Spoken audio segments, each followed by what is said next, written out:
Quisiera compartir con ustedes un mensaje que he titulado Clamor de esperanza desde el profundo del abismo. Desde lo profundo del abismo.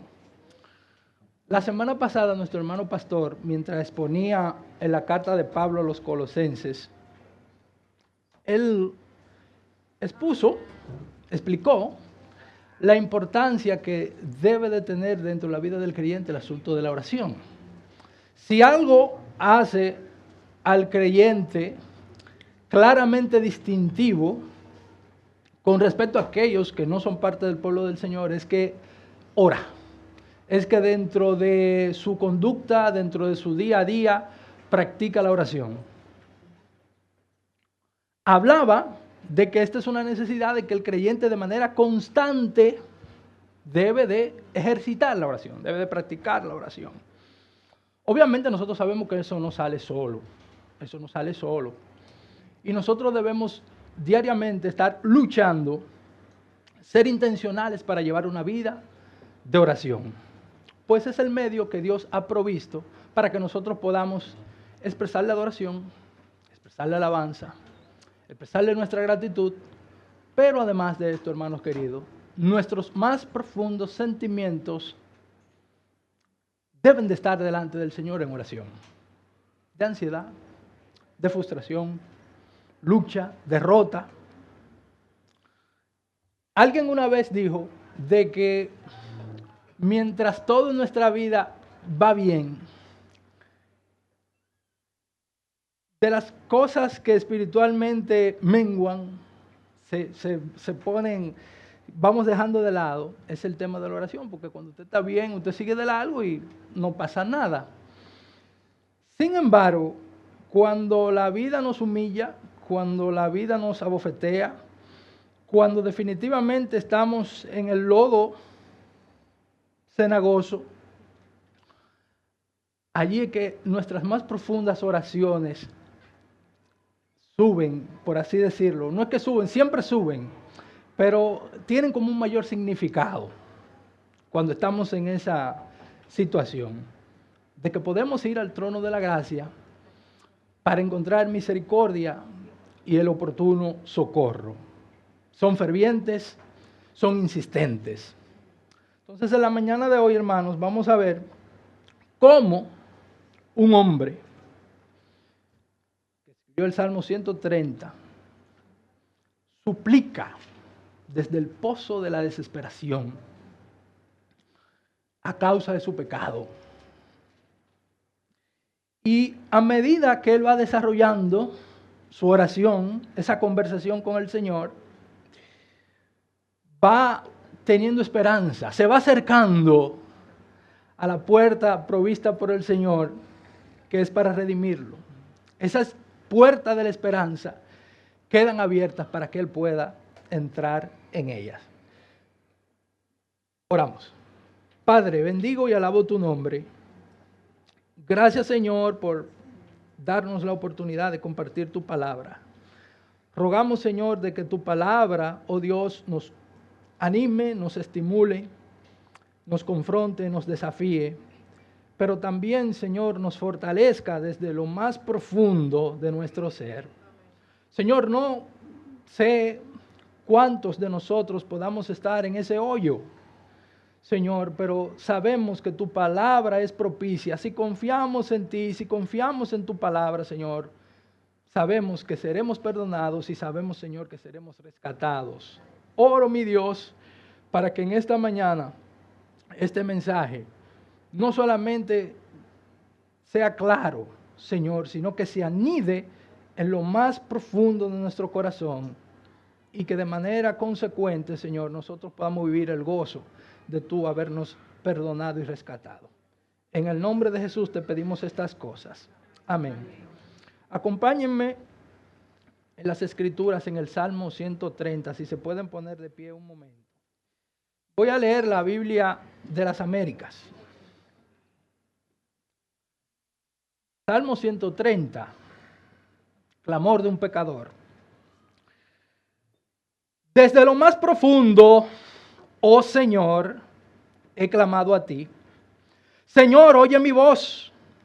Estén atentos tus oídos a la voz de mis súplicas. Señor, si tú tuvieras en cuenta las iniquidades, ¿quién, oh Señor, podría permanecer? Pero en ti hay perdón para que seas temido. La Reina Valera dice reverenciado. Espero en el Señor, en Él espera mi alma, y en su palabra tengo mi esperanza. Mi alma espera al Señor más que los centinelas de la mañana. Sí, más que los centinelas de la mañana. Oh Israel, espera en el Señor, porque en el Señor hay misericordia y en Él hay abundante redención. Él redimirá a Israel de todas sus iniquidades, de todas sus maldades, de todos sus pecados. Este Salmo 130, pueden sentarse, hermanos. Este Salmo 130 no se especifica un autor. En el libro de los Salmos hay muchos salmos que fueron escritos por David. Se identifica que David es el autor. Pero hay otros tantos que no se puede inferir quién fue que lo escribió. Pero tampoco en este salmo se infiere cuál fue la ocasión en la cual fue escrito y por la cual está ahí. Lo que sí los estudiosos han hecho una clasificación y dentro de esa clasificación han introducido a este salmo, y son 7 en total, entre lo que ellos denominan que son los salmos penitenciales. Salmos que elevan penitencia al Señor. El primero de ellos es el Salmo 6, versículos del 1 al 10.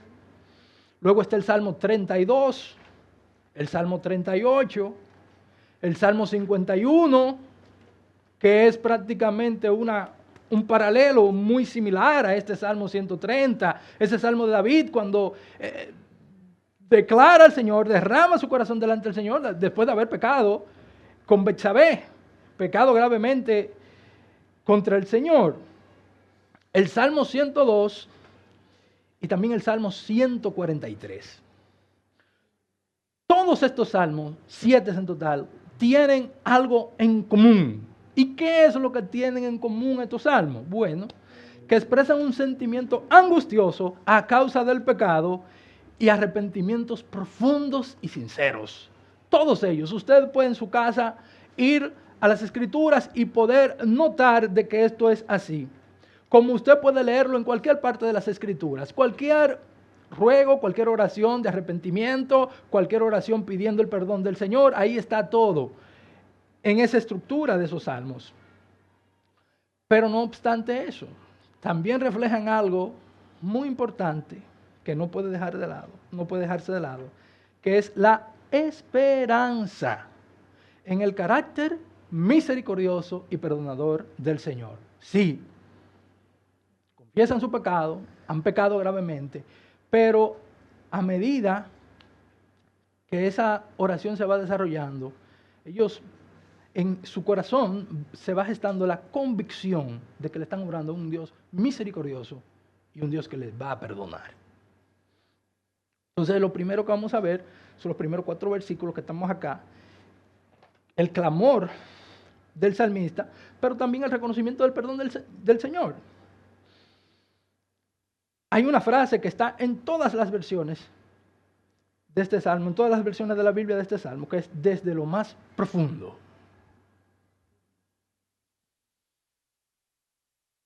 Esto es una expresión figurada que genera una profunda angustia, una sensación de desesperación terrible.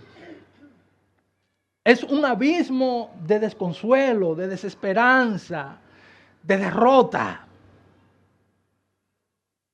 Y desde allí, desde esta posición, el salmista dice, desde lo más profundo, oh Señor, yo a ti te clamo. El salmista está en una angustia tremenda, está en un abismo del cual no puede salir, es un estrés, está sometido a un estrés, no solamente en el interior, sino también en su mente, sus emociones. No hay forma de que este hombre pueda estar bien, no hay sosiego, no hay paz. Todo eso sabemos a lo que puede derivar: ansiedad, depresión, enfermedad física. Pero ustedes pueden decir, ¿cómo llegó este hombre allí? ¿Por qué fue que llegó? ¿Cuál es la causa de esa situación del salmista? Él sabe bien cuál es el motivo.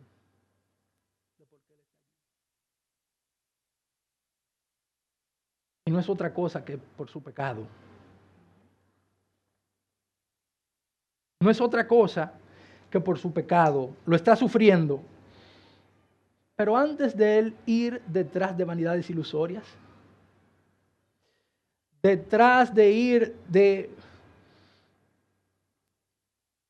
ahondarse más en el pecado, que esas son reacciones naturales, hermano. Esto no es que él lo está viviendo, eso lo hemos vivido nosotros como estamos allá, cuando estamos en ese foso. Eso no es, la reacción natural no es ir de una vez al Señor. O es ir detrás de lo que el mundo me ofrece, las vanidades ilusorias, o es yo perderme en mi autoconmiseración, en mi autocompasión.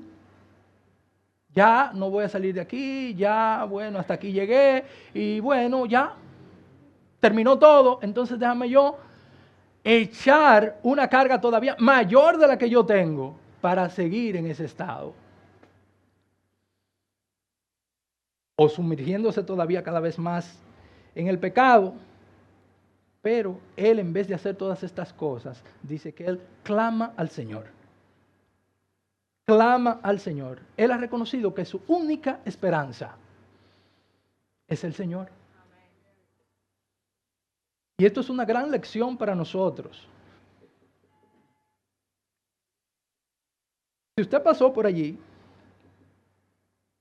esperemos que nunca pase, pero si tiene que pasar, téngalo bien pendiente antes de hacer cualquier otra cosa. Derrame su corazón delante del Señor y clame a Él. Clame con vehemencia, clame con sentido de urgencia, clame con desesperación. Y uno puede decir, bueno, pero este hombre, ¿qué es lo que está sufriendo? ¿Cuál es el dolor que tiene?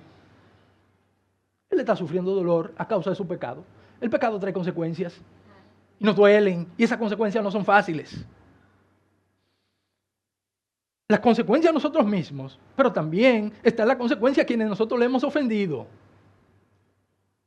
Dolor. Pero lo más terrible, aquel que ha conocido al Señor, aquel que ha visto cómo el Señor le ha extendido su gracia y su misericordia, que dice, le fallé al Señor. Eso es lo más grande. David lo dice en el Salmo 51, contra ti, reiterativamente, he pecado. Él había pecado contra Urías, él había pecado contra su pueblo, él había pecado también contra su esposa de la actualidad, pero él entendió que el mayor dolor era que él había deshonrado a su Señor. Y ese es el gran dolor que por eso es que se manifiesta, por eso es que nos sentimos en el abismo, por eso es que nos sentimos en el hoyo. Si usted se siente en el hoyo por decir, bueno, mi reputación se va a ver afectada, definitivamente el Evangelio le pasó por arriba. Le pasó por arriba. Entonces, hermanos, por eso es que tengo que volver a lo que explicaba nuestro hermano pastor la semana pasada. Ese es el gran privilegio de la oración. El nosotros tener ese medio de expresarle al Señor de esa forma, a través de la oración, es lo que nos permite empezar a salir de allí. Porque si usted no tiene forma de comunicarse con su Dios, ¿cómo?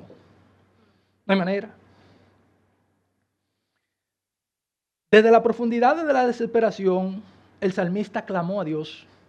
La desesperación nos hace sentir aislados, nos hace sentir lejos, nos hace sentir como que ya no valemos nada, de que ya el Señor, bueno, se olvidó de nosotros, ya me rechazó.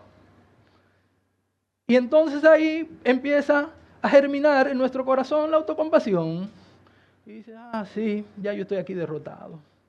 Ya yo no voy para ningún lado. Ya todo terminó. ¿Ya? Hace que nosotros pensemos más en nosotros mismos que en Dios. hace que pensemos más en nosotros mismos que en el Señor. Y mientras más eso se va ahondando, la desesperanza crece más. El hoyo se ve como más profundo. Puede ser que usted esté a 1200 pies, pero cuando eso ocurre, ya usted no va a estar a 1200 pies, va a estar a 2000 pies.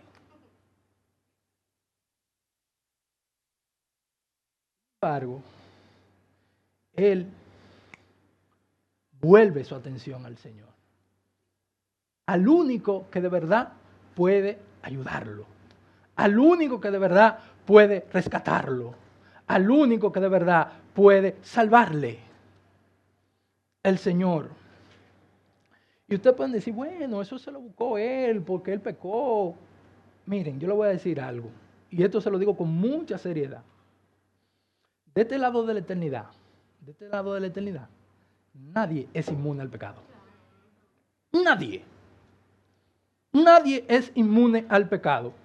Miren, el hombre natural que no conoce a Cristo, como él no tiene el Espíritu Santo que lo convenza de pecado, él sigue su camino. Y lo que para él es la normalidad es una vida de pecado. Su normalidad es una vida de pecado.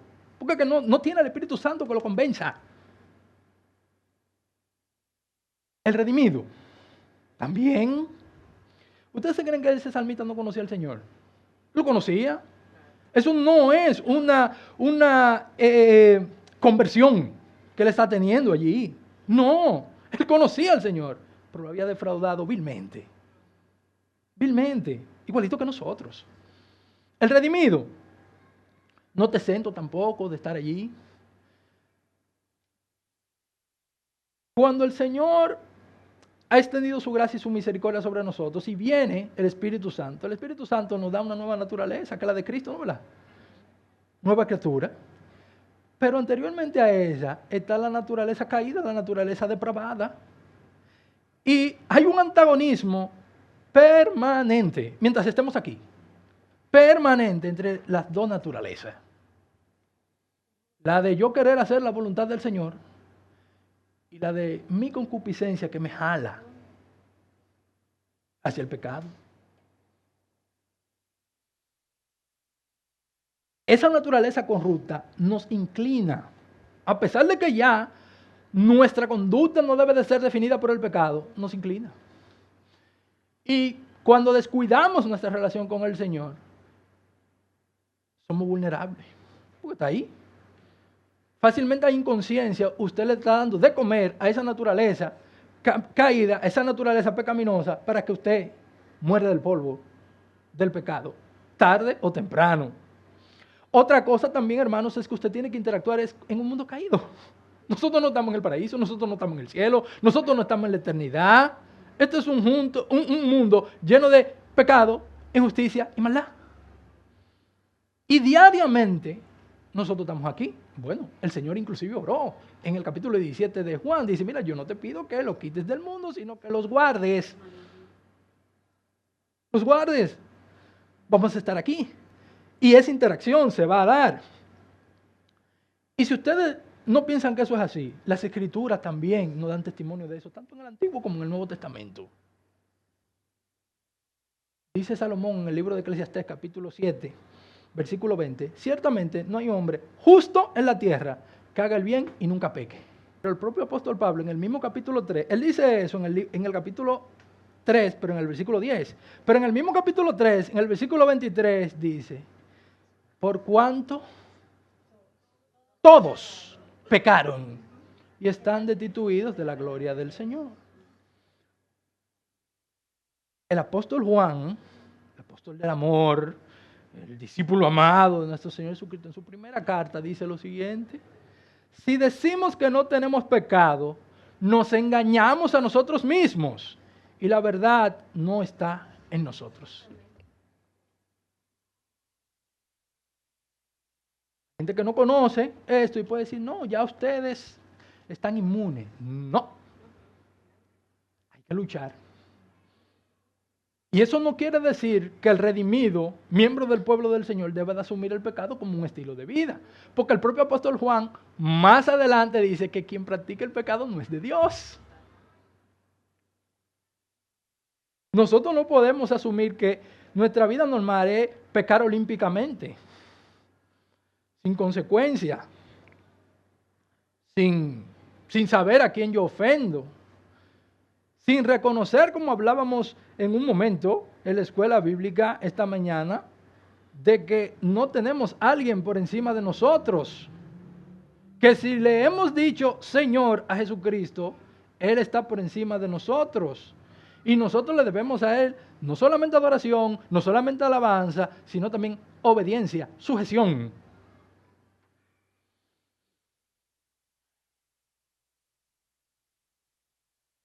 El redimido tiene que luchar por agradar al Señor. Tiene que luchar por agradar al Dios que le ha dado su salvación.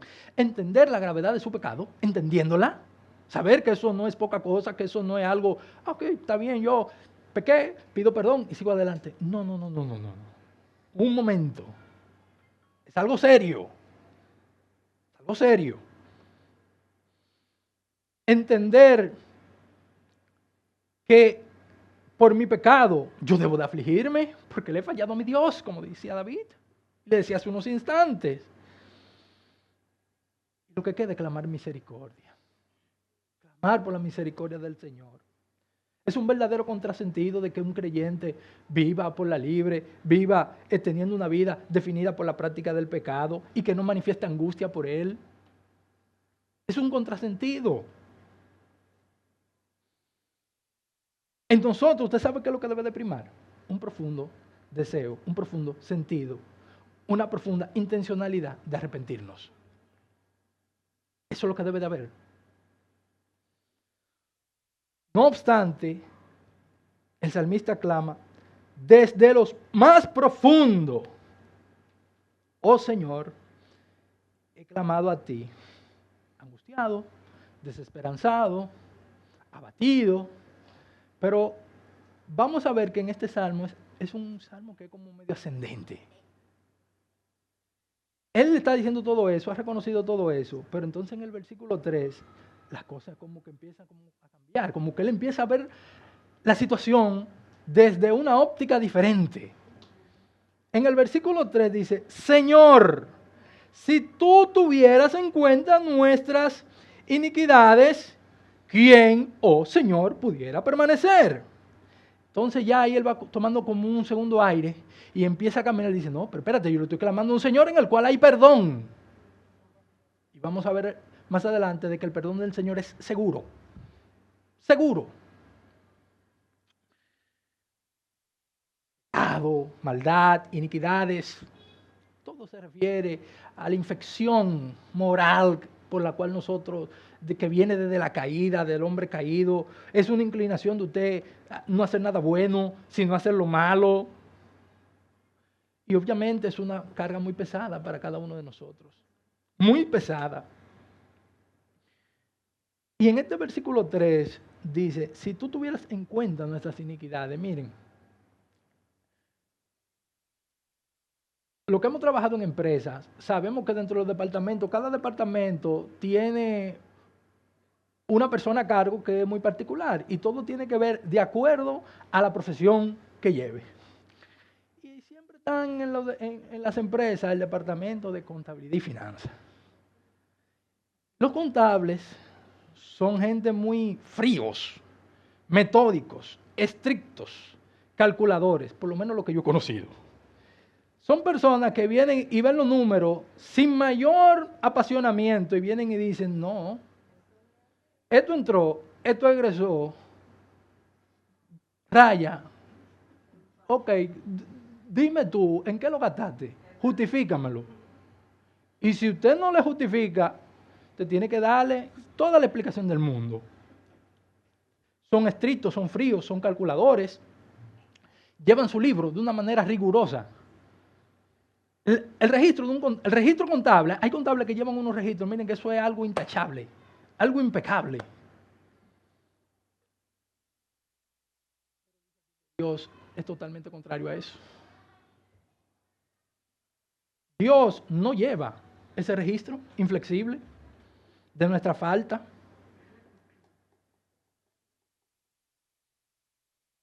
Gracias al Señor. Dice un hermano por aquí, es cierto.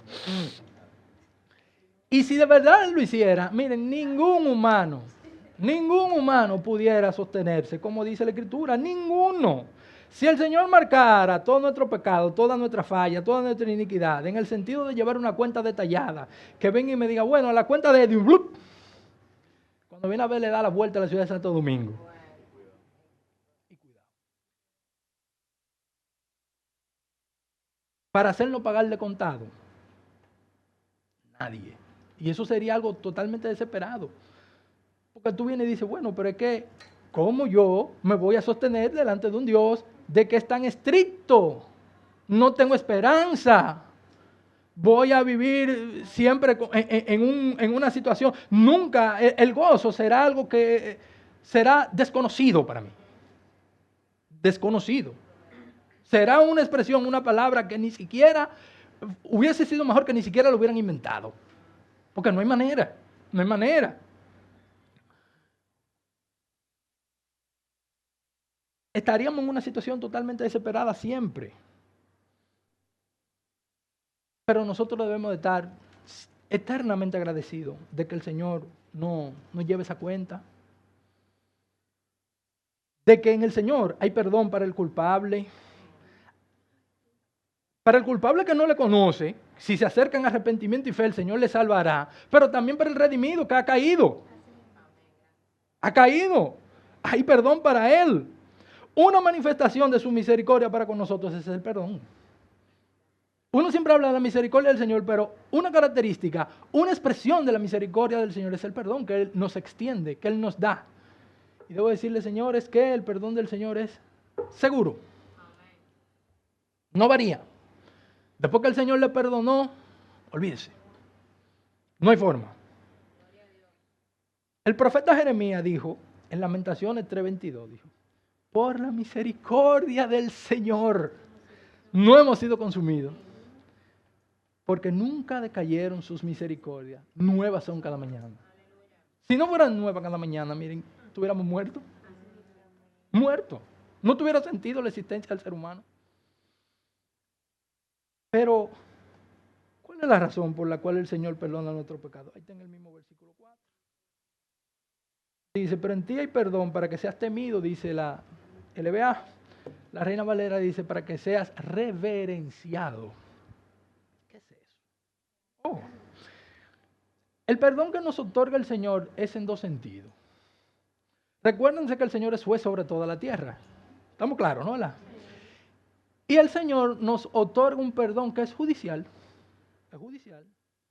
Y ese perdón nosotros lo obtenemos por medio de la fe en nuestro Señor Jesucristo. Cubre la pena de todos nuestros pecados, pasado, presente y futuro. En la cruz del Calvario, todo. Cargó con todos los pecados de la humanidad para perdonarlo. Los pasados, los presentes y los futuros. Inclusive lo que yo tal vez no tenga conciencia de cometer, que el Señor me guarde de no cometerlo, pero si lo cometí, en Él tengo misericordia y perdón. Esto solamente es posible, ese perdón judicial es por la obra de Jesucristo en la cruz, en el Calvario. En su muerte, Él pagó por todos nuestros pecados. Dios nos ha perdonado libremente de sus demandas justas, porque debían de ser satisfechas.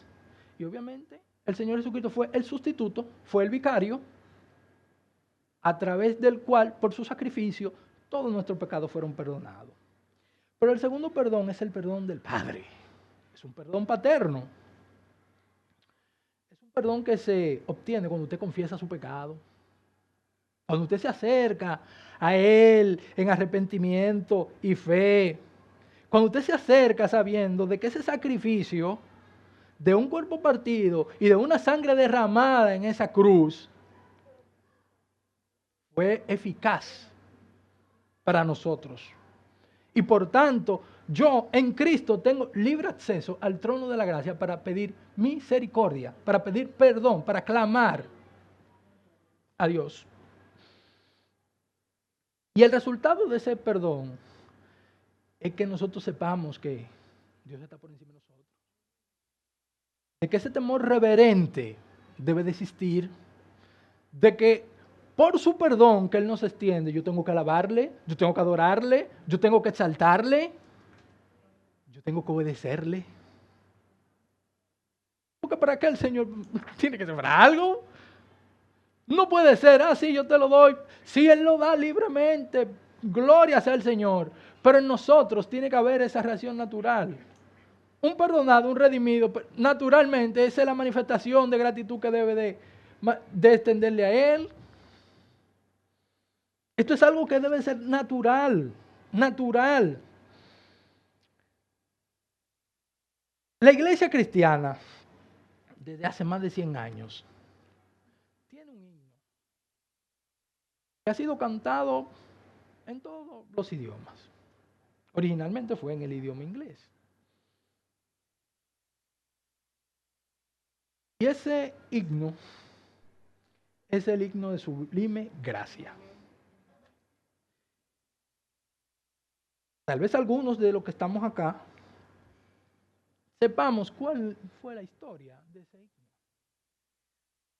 ¿Por qué yo traigo esta colación? Al inicio de una de sus estrofas, este himno tiene una expresión que dice: su gracia me enseñó a temer y mi duda se ahuyentó. Ustedes pueden decir, ¿quién fue este hombre? Hazme eso así. Créanme que esta canción ha edificado al pueblo del Señor durante más.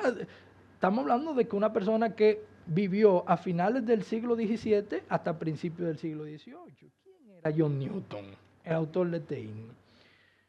John Newton trabajó, su trabajo, hizo fortuna en una de las actividades más despreciables que ha tenido la historia de la humanidad: tráfico de esclavos. Traficante de esclavos es una persona despiadada, es una persona que no tiene miramiento para asesinar a nadie, un asesino, y no tiene piedad, no hay sentimiento, no hay amor. Entonces él le sacaba lucro a eso. Se hizo rico. Sin embargo, el Señor orquestó una serie de situaciones y el hombre conoció al Señor. Y el hermano es el que escribe eso. Y usted puede decir, bueno, un traficante de esclavos y el Señor lo perdonó. Sí. Un asesino, ¿el Señor puede perdonarlo? Sí. Un abusador, aunque nosotros nos choque. Sí. Pero también un blasfemo, un adúltero, un mentiroso.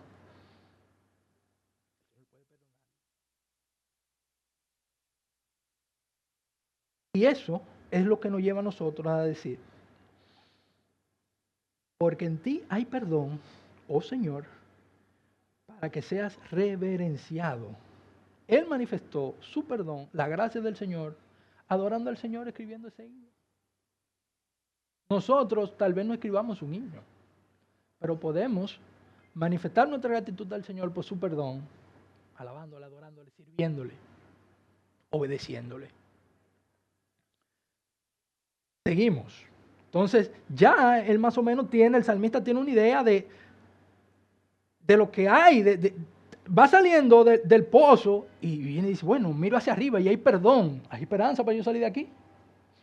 Entonces él entra, los versículos del 5 al 6, y dice que su confianza va renaciendo, va esperando confiadamente en el Señor. Cuando él dice, espero en el Señor. Él no quiere decirle que sí, Señor, estoy esperando tu perdón. No, ya el Señor lo había perdonado. Y el perdón del Señor, eso es seguro. Él lo que estaba esperando era que lo sacara de ahí.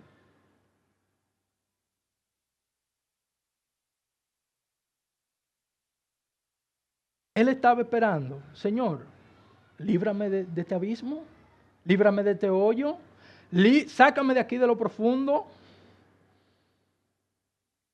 Y en esos versículos 5 y 6, la palabra espera se manifiesta en cuatro veces. Está la expresión de la palabra espera. Y no solamente que usted está aguardando a ver lo que pasa, sino que usted tiene una expectativa de que usted se va a encontrar con alguien. Él no solamente estaba esperando que el Señor lo perdonara, él no solamente estaba esperando de que el Señor lo sacara de allí, sino de que él iba a volver a restablecer su comunión con el Señor. Se iba a encontrar con su Señor, iba a disfrutar de su divina presencia. Pero algo interesante es que él está esperando, es decir, que no ocurrió de una vez. No ocurrió de una vez. Espero en el Señor, en Él espera mi alma. Y en su palabra tengo mi esperanza. Mi alma espera al Señor, más que los centinelas a la mañana. Sí, más que los centinelas a la mañana. Yo le voy a decir una cosa, el Señor a veces contesta nuestras oraciones de una manera inmediata, pero otras veces no. Hay que esperar. Y hay que esperar. Hubo alguien que escribió algo como una especie de reflexión sobre eso. Dice, Dios contesta la oración. A veces cuando nuestro corazón está débil, Él da justo los dones que sus hijos buscan. Pero a menudo la fe debe de aprender un reposo más profundo y confiar en el silencio de Dios cuando Él no habla. Porque Él, cuyo nombre es amor, enviará lo mejor. Las estrellas se pueden apagar o caerse los muros de las montañas, pero Dios es veraz y sus promesas seguras son para aquellos que le buscan. Y eso es lo que estaba esperando este hombre. Él dice que él esperó en su palabra. ¿Y por qué ustedes dicen que él esperó en su palabra? ¿Cómo usted conoce a Dios? Vamos a ver, ¿cómo usted conoce al Señor? Su palabra es la que revela el carácter de Dios. El Dios en quien hemos confiado, en quien hemos creído, el Dios a quien confesamos, está expuesto su carácter, está expuesta su persona en las Escrituras. Es la manera que Él ha utilizado para revelarse a nosotros. Los antiguos, es verdad, el Espíritu Santo descendía, le daba una revelación, muy bien.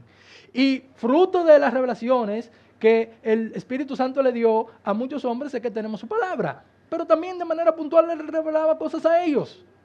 Pero en el caso de nosotros, la respuesta más cierta para nosotros poder conocer al Señor es su palabra. Y él dice que él esperaba su palabra. Él conocía al Señor a través de su palabra. La palabra es importante, la oración es importante, la palabra también. Porque la palabra es la forma en la cual yo conozco a mi Dios y Dios me habla. Yo puedo hablarle al Señor en oración, pero la palabra es el medio más seguro para que Dios me hable. Más seguro. El salmista dice que espera en el Señor, espera en su palabra. La palabra de Dios es que se revela su carácter, quién es Dios. Las promesas del Señor están expuestas allí. La esperanza del pecador radica en las promesas del Señor. Esa es la base de uno reconocer de que Dios es un Dios misericordioso, porque la misericordia del Señor está expuesta en su palabra. Salmo 145:8, una expresión que se repite como alrededor de 8 o 10 veces en las Escrituras.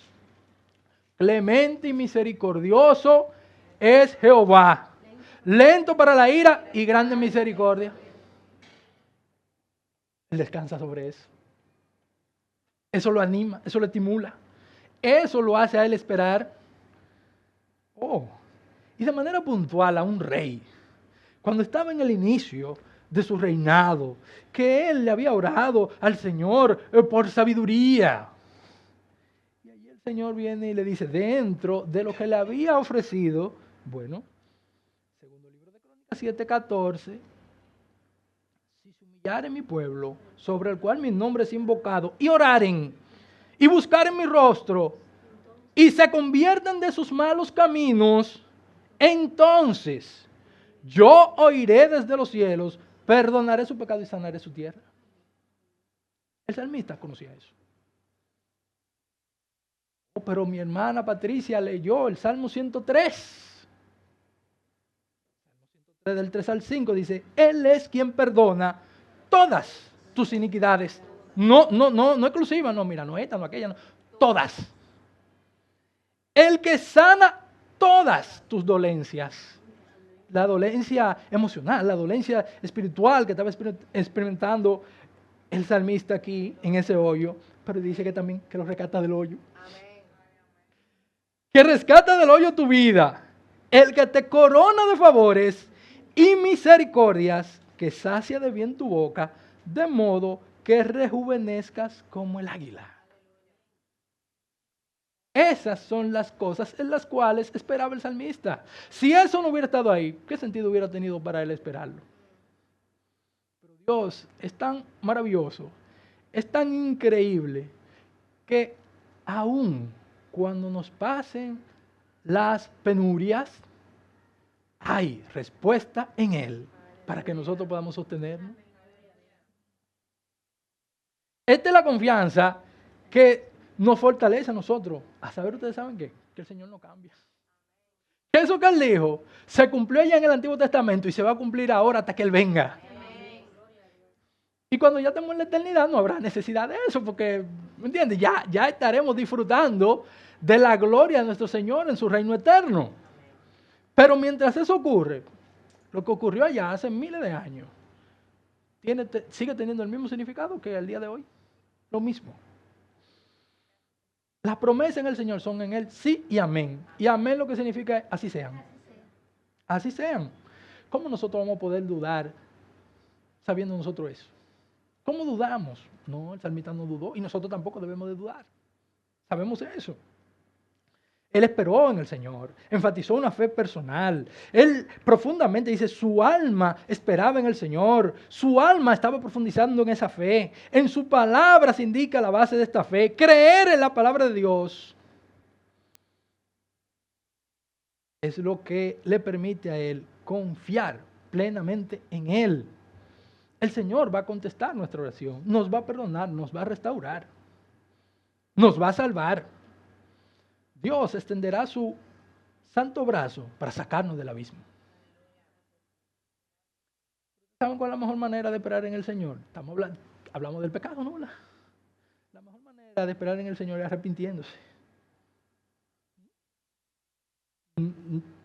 Es algo ilógico, algo que no tendría sentido, de que yo clamo al Señor por misericordia, estoy clamando por su perdón, pero sin embargo sigo enredándome en mi pecado. No, tengo que esperar, pero es arrepintiéndome.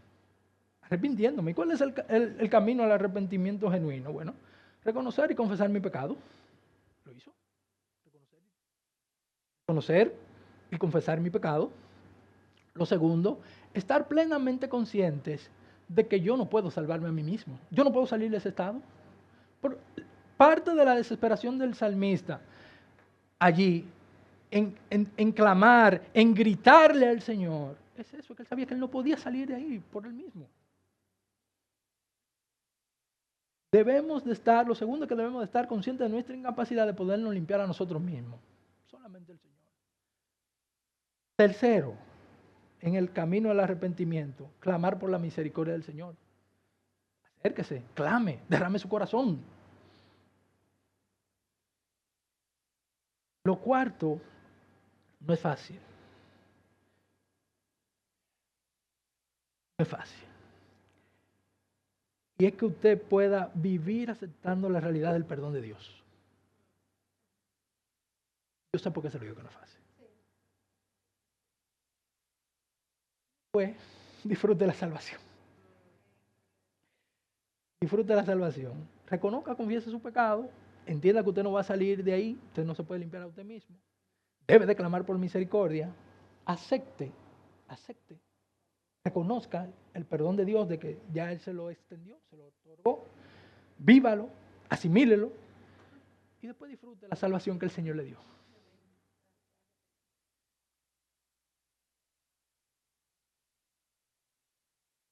Finalmente, vamos a ver la singular esperanza que tiene el salmista. Aquí, algo muy particular. Los versículos 7 y 8 dice, oh Israel, si ya él experimentó todo eso, ya él lo vivió. Entonces le está diciendo, Israel, ahora, mira lo que yo te estoy diciendo, y yo te lo estoy diciendo con conocimiento de causa, porque yo estuve allí, lo experimenté y pude disfrutar, pude saborear la misericordia del Señor. Ahora a ti, tú, que puedes estar en el mismo lugar en el cual yo estoy, entiende eso. Ese oh Israel, entiende Israel, escucha, oye, espera en el Señor, porque en el Señor hay misericordia y en Él hay abundante redención. Abundante redención. Ahora que el salmista ha disfrutado el perdón, la confianza, la fe, la restauración del Señor, quiere testificar a otros. Quiere que otros lo experimenten. Ese es un mensaje que dice, mira, yo confié, confía tú también. Confía tú también. Y usted puede decir, bueno, pero está hablando del perdón. Vamos a ver por qué, qué y cómo. ¿Por qué el Señor perdona? Sin mucha parafernalia, sin mucha profundidad. El Señor no perdona por su misericordia. Dice en el Señor hay misericordia. No perdona por eso, porque en Él hay misericordia. ¿Cómo Él nos perdona? Oh, porque nos redime. Dice, porque en Él hay abundante redención. La redención solamente se logró de una sola forma. Cristo fue a la cruz. Es una salvación que es gratis, es una redención que es gratis, pero no quiere decir que es cualquier cosa, que fue barata. No. Fue el Hijo del Hombre que descendió de su trono, se humilló a sí mismo, tomó forma de hombre y fue a una cruz a morir. No, eso no fue cualquier cosa. Eso no fue como por arte de magia. Sea perdonado. ¡Pa! Ya.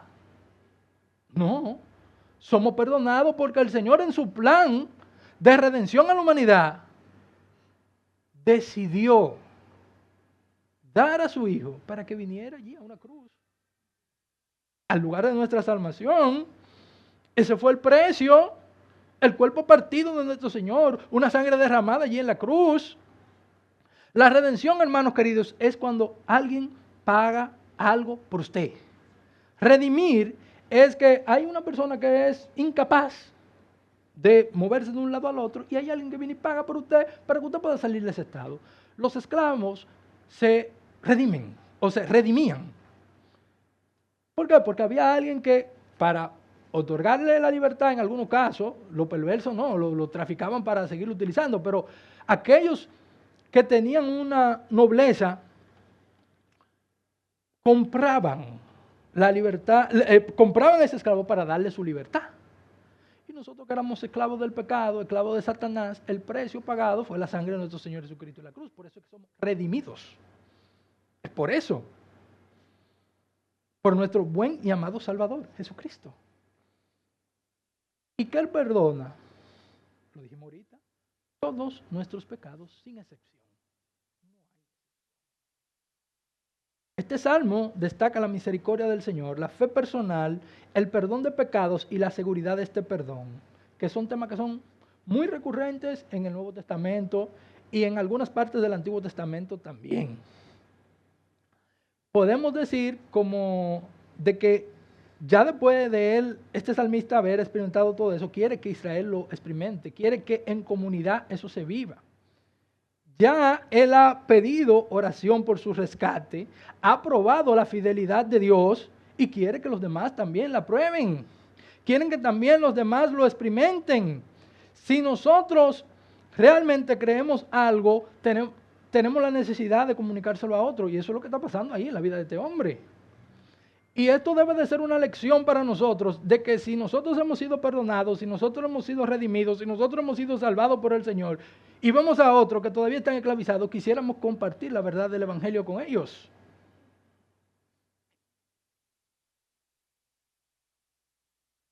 Tres razones para que el pueblo de Israel espera la salvación del Señor? La misericordia del Señor. Dicen él hay misericordia y esa misericordia no cambia. Es inmutable. Su redención es abundante. Tardo para la ira, pero grande misericordia. Grande. Y también lo otro es que el Señor está dispuesto a salvarlo. El Señor tiene una firme disposición de redimir a Israel de todos sus pecados, de todas sus maldades, de todas sus iniquidades. Al llegar hasta aquí, uno puede ver de que el ánimo del salmista fue un ánimo de vivir como una especie de espiral, pero no descendente, sino ascendente. De estar aquí en el hoyo y poco a poco subir hasta allá y disfrutarlo. Muy diferente al camino del pecado, que en el camino del pecado es una espiral descendente. Ojo con eso. Ojo con eso.